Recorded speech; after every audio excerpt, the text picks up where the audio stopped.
ভিক্ষু আমাকে সালাম দেয় নাই। বিষয়কে লগে দিয়ে চলে গেলেন, গিয়া বলে খাদিজা তো জম্মিলুনি খাদিজা গো, কম্বল দিয়ে আমাকে আবৃত্তি করা হোক। খাদিজা, হেরা গুহার মধ্যে কে যেন এসেছিলেন, আমাকে চাপ দিয়ে কি যেন পড়াইয়া গেলেন।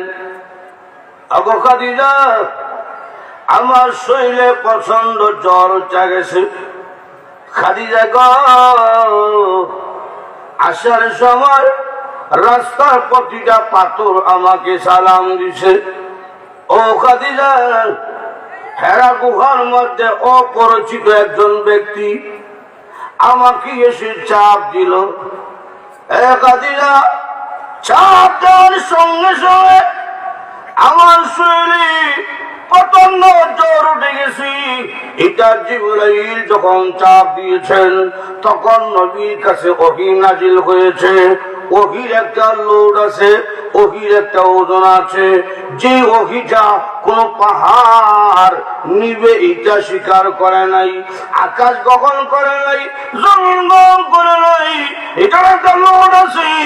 এই জন্য আল্লাহ নবী বিশ্ব নবী রাহমাতুল লিল আলামিনের কাছে যখন ওহী নাজিল হইতো, নবী যদি কোন উটের মধ্যে বসা থাকতেন, সঙ্গে সঙ্গে উট মাটির মধ্যে বসে যাইত। ওহী লোডে, ওজনে। প্রথম নাজিল হইছে লোক, ওজন সহ্য করতে পারতেছেন না, জ্বর উঠে গেছে। আল্লাহ বলেন খাদিজা, কোনদিন তো দেখি নাই কে আসলো, এরা গুহার মধ্যে আসলো কে, ওনাকে তো কোনদিন দেখি নাই। চাপ দিলেন, সঙ্গে সঙ্গে জ্বর উঠে গেল। ওগো খাদিজা, মনে হয় কোন জিন্নাত আমার পিছন ধরেছে। খাদিজাতুল কুবরা বলেন আল্লাহর নবী, আপনি কোনদিন কোন মানুষের আমানতে খেয়ানত করেন নাই, কারোর সাথে মিথ্যা কথা বলেন নাই, কাউকে আপনি ধোঁকা দেন নাই, কারোর সাথে আপনি লেনদেনে খারাপ ব্যবহার করেন নাই। নবী গো, আপনার মতন এমন ব্যক্তির কোনো ক্ষতি কোনো জিন্নাত করতে পারে না। সুবহানাল্লাহ বলবেন না?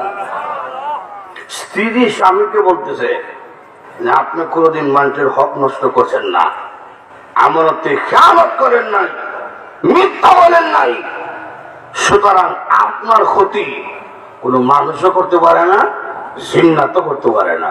জোরে কন্যা সুবহানাল্লাহ। এমন একটা সার্টিফিকেট স্ত্রী দিব, এটা সাধারণ কথা না।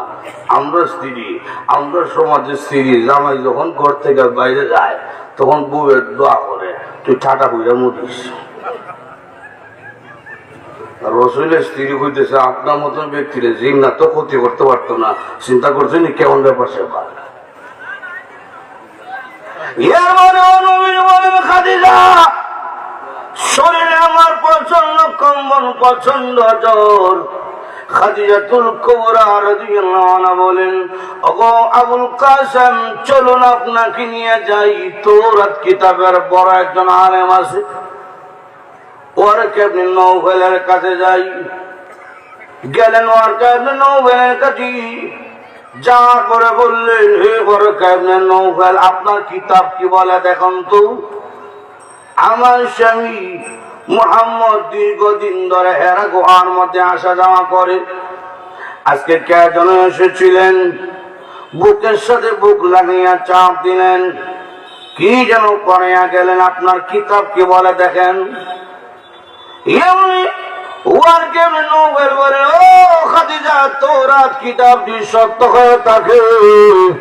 যিনি এসেছিলেন তিনি হইলেন ফেরেশতা কুল সম্রাট হযরত জিবরাইল। যার কাজে এসেছিলেন তিনি শুধু সাধারণ মুহাম্মদ না, তিনি আজ থেকে মুহাম্মাদুর রাসূলুল্লাহ।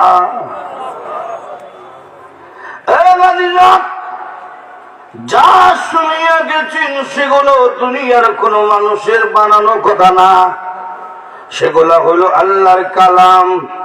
খাদিজা গো, তোমার স্বামীকে আজ থেকে নবুয়তের দায়িত্ব দেওয়া হয়েছে।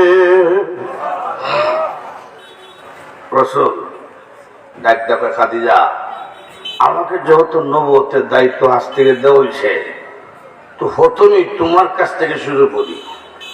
তুমি বলো লা ইলাহা ইল্লাল্লাহ মুহাম্মাদুর রাসূলুল্লাহ সাল্লাল্লাহু আলাইহি ওয়াসাল্লাম। খাদিজাতুল কুবরা রাদিয়াল্লাহু আনহা সঙ্গে সঙ্গে কোন দেরি করলেন না, প্রশ্ন করলেন না, বিনা প্রশ্নেই হইয়া নিছেন লা ইলাহা ইল্লাল্লাহ মুহাম্মাদুর রাসূলুল্লাহ সাল্লাল্লাহু আলাইহি ওয়াসাল্লাম। তখন রাসূল ডাক ডাকে, এই খাদিজা, এত সহজে তো কোন স্বামী, কোন স্ত্রী স্বামীকে মানে না, তুমি যে প্রশ্ন করলে না, নবী হিসেবে মানে লইলে, এত সহজে তো মানার কথা না।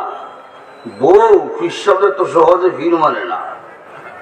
যত ভিড় আছে হাজার হাজার মুরিদ, বউরের মুরিদ করা এত সোজা না।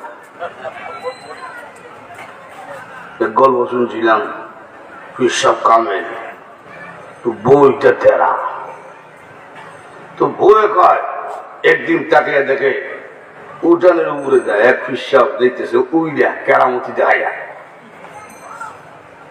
তো জামাই কিছুক্ষণ পরে আইসে বউয়ের কাছে কইতেছে, তুমি যে ফির দাবি করো, এক ফির গেছে আসমানে তো উইলা, পারলে এইটা মতন কেরামতি দেখাও। হিসাবে কয়, এটাই আমি ছিলাম। তখন বউয়ে কয়, এই জন্য দেখছি কমরটা একটু বাঁকা দেখা যায়। এত সহজে মানে না।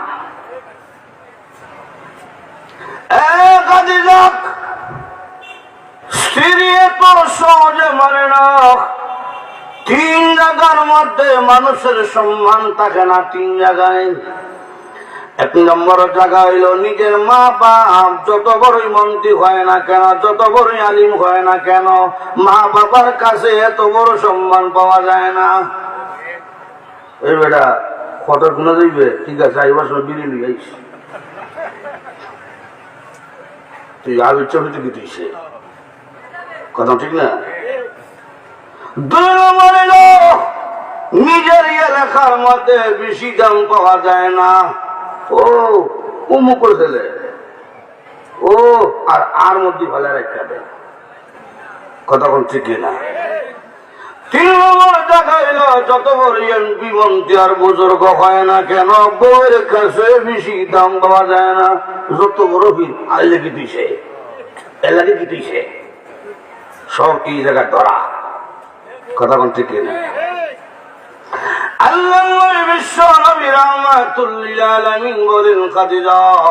কোন প্রশ্ন করলে না, বিনা প্রশ্নে তুমি কালেমা পড়ে মুসলমান হয়ে গেলে। খাদিজাতুল কুবরা বলেন, ওগো আল্লাহর নবী, এতদিন ধরে আমি অপেক্ষা ছিলাম কোন দিন আপনি কালেমা দাওয়াত দিবেন আর আমি গ্রহণ করব। তুমি কি জানো আমি যে নবী হব? খাদিজাতুল কুবরা বললেন, নবী আপনি যখন আমার ব্যবসার ম্যানেজার ছিলেন তখন থেকে আমি জানি আপনি সাধারণ কেউ না।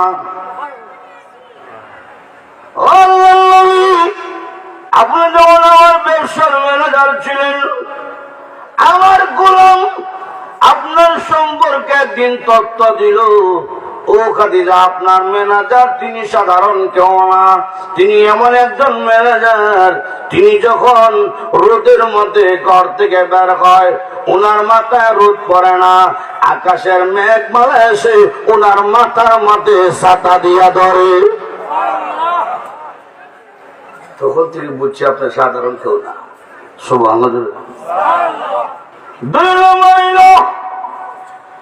আপনি যেদিন থেকে আমার ব্যবসার ম্যানেজার, সেদিন থেকে আমার ব্যবসার সম্পদ শুধু বাড়তেছে, মাল শুধু বাড়ে, শুধু লাভ বাড়ে। আমি জিজ্ঞেস করলাম আমার গোলাম বিষয় কি, অল্প দিনে তো লাভ বিষয় কি? এমনি আমার গোলাম ডাক দেখায়, আপনার ম্যানেজার এমন একজন ম্যানেজার, তিনি যখন মার্কেটে মাল কেনার জন্য যায় তখন সমস্ত মার্কেটের মালের দাম কমিয়া যায়, আবার যখন তিনি মার্কেটে মালের দাম মাল যখন বিক্রি করতে যায় গো, তখন সমস্ত মার্কেটের মালের দাম বেড়ে যায়। আমরা কিনি কম দামে, বিক্রি করি বেশি দামে। সুবহানাল্লাহ। তখন বুঝতে পেরেছি আপনি সাধারণ কেমন। 2 নম্বর হইল, আমি একদিন ঘুমেছিলাম, ঘুমের মধ্যে স্বপ্নে দেখি আকাশের পূর্ণিমার চাঁদ আমার কোলের মধ্যে এসে বৈশা গেছে। আমি স্বপ্নের ব্যাখ্যা জানার জন্য গেলাম ওর কেমনে নোবেলের কাছে। ওর কেমনে নোবেল আমার স্বপ্ন শুনে বলে, ও খাদিজা, তোমার ভাগ্য ভালো, কপাল ভালো খাদিজা গো, এটা আকাশের পূর্ণিমার চাঁদ নয়, এটা হইলো আমেনার পূর্ণিমার চাঁদ। নবী হইয়া গো সর্বপ্রথম তোমার কোলের মধ্যে উদয় হবে। আমি আজ থেকে জানি আপনি যে আমার কাছে এসে প্রথম কালেমার দাওয়াত দিবেন, এই জন্য আগেই আমি প্রস্তুত ছিলাম। আপনি বলবেন আর আমি স্বীকার করে নেব। সুবহানাল্লাহ। এই একজন মাত্র মহিলা যিনি বিনা প্রশ্নে কালেমা বুঝে মুসলমান হয়েছে, যদি করে সুবহানাল্লাহ। তো আল্লাহর বিশ্ব নবী রাহমাতুল লিল আলামিন খাদিজাতুল কুবরা রাদিয়াল্লাহু আনহার কাছে কালেমা দাওয়াত দিয়েছেন। সূরাতুল আলাক নাজিল হওয়ার পরে, সূরাতুল আলাকের প্রথম 5 খানা আয়াত নাজিল হওয়ার পরে যখন কালেমা দাওয়াত দিয়েছেন, কিছুদিন ওহি বন্ধ হয়ে গেল।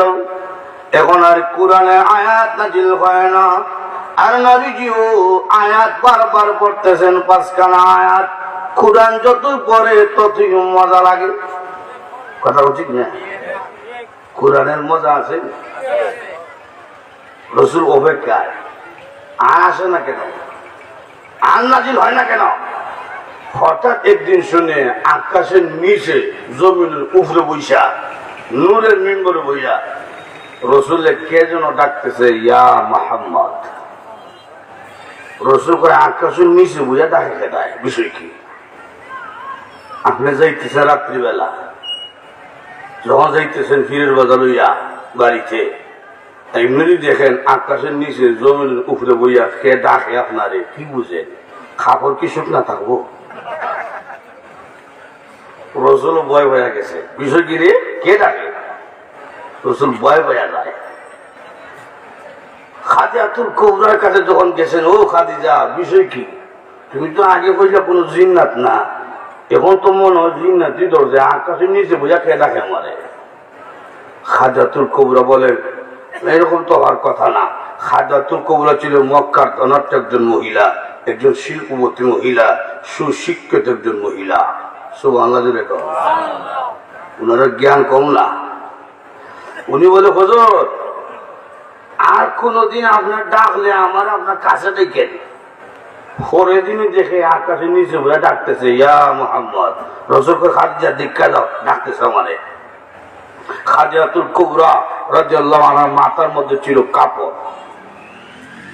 এই সময় রসুল ডাক দেখায়, খাদিজা দেখা যায় তো, ওই ডাকতেছে আমাকে। খাদিজাতুল কুবরা রাদিয়াল্লাহু আনহার সঙ্গে সঙ্গে মাথার কাপড় সরাই ফেলছেন। হুজুর দেখেন তো, দেখা যায়নি? রসুল কয়, না, দেখা যায় না।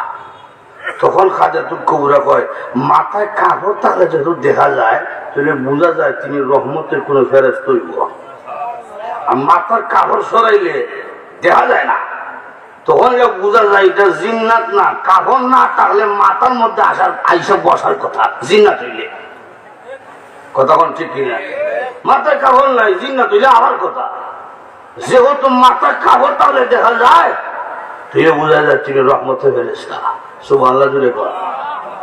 যেই এলাকার মহিলারা মাথায় কাপড় দিয়ে হাঁটে, পর্দা খুঁজে চলে, যে এলাকার মহিলা, যে রাষ্ট্রের মহিলা, এই রাষ্ট্র এবং এলাকার মধ্যে রহমতে ফেরেশতা আসে, আল্লাহর পক্ষ থেকে রহমত বর্ষণ নাজিল হয়।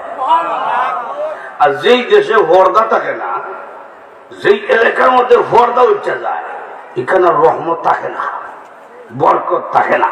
কথা কোন ঠিক কিনা? আজকে আমরা সমাজে রহমত খুব বেশি, রহমত বেশি টাকার খাওয়াতে পেঁয়াজের দাম 200। কথা কোন ঠিক কিনা? এই অবস্থা কেন?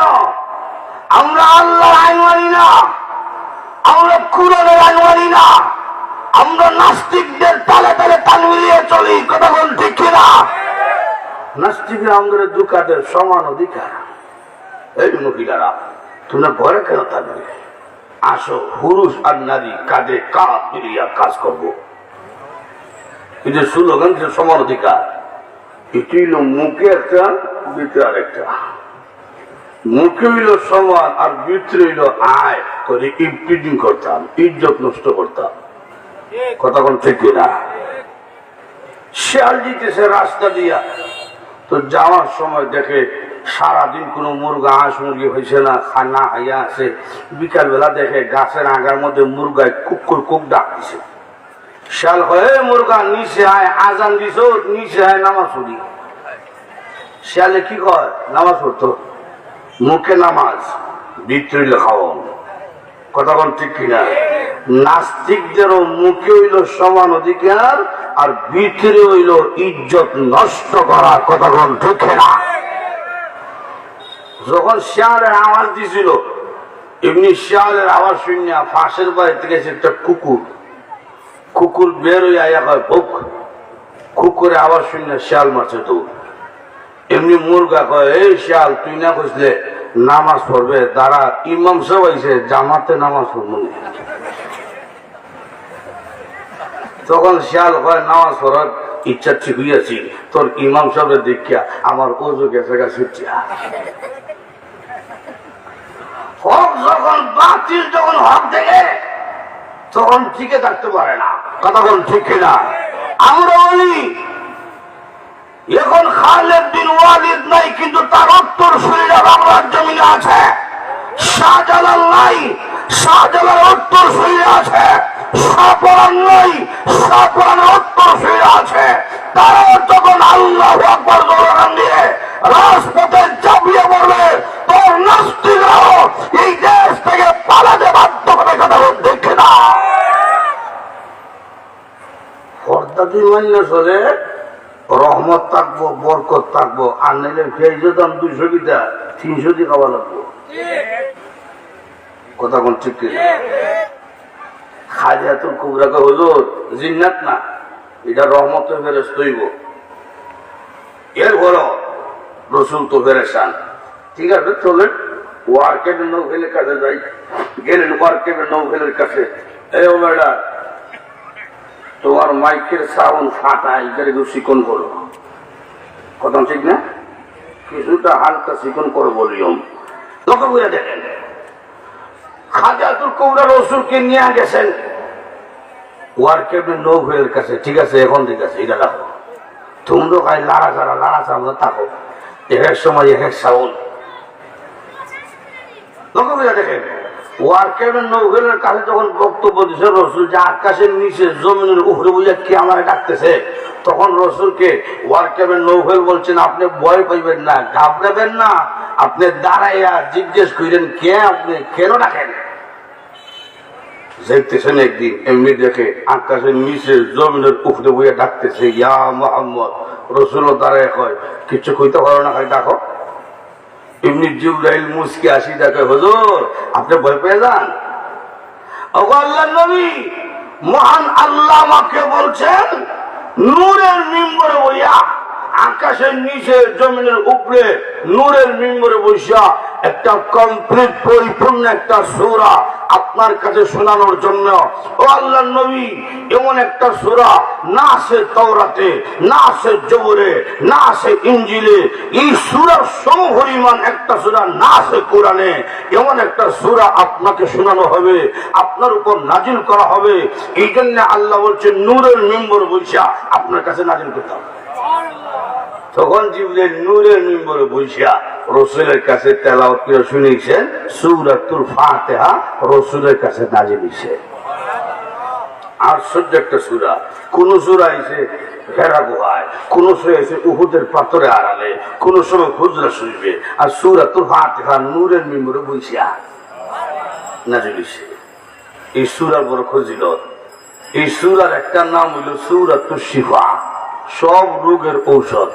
সুবহানাল্লাহ জুড়ে কর, আরো জুড়ে কর। ঔষধ। রূহ আর জিসিম মিললে হইলে একটা মানুষ, শুধু দেহের নাম মানুষ না। রূহ নাই, এই শরীরের কোনো দাম